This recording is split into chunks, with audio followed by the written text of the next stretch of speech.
साथियों नमस्कार। मित्रों, इस मंत्र में कहते हैं, इस ब्रह्मांड में जो एक प्रकाश स्वरूप परब्रह्म परमेश्वर सर्वत्र परिपूर्ण है, वे ही जल में प्रविष्ट अग्नि हैं। यद्यपि शीतल स्वभाव युक्त जल में उष्ण स्वभाव अग्नि का होना साधारण दृष्टि से समझ में नहीं आता, क्योंकि दोनों का स्वभाव परस्पर विरुद्ध है। तथापि उसके रहस्य को जानने वाले वैज्ञानिकों को यह प्रत्यक्ष दिखता है।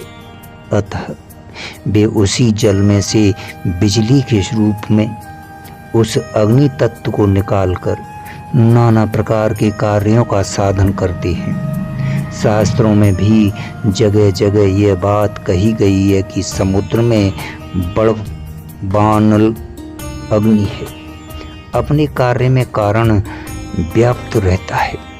इस न्याय से भी जल तत्व का कारण होने से तेजस तत्व का जल में व्याप्त होना उचित ही है, किंतु इस रहस्य को न जानने वाला जल में स्थित अग्नि को नहीं देख पाता।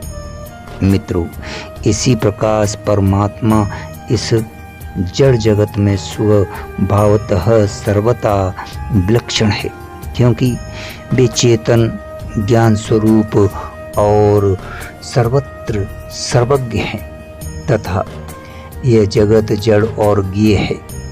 इस प्रकार जगत से विरुद्ध देखने के कारण साधारण दृष्टि से यह बात समझ में नहीं आती कि वे इसमें किस प्रकार व्याप्त हैं और किस प्रकार इसके कारण हैं।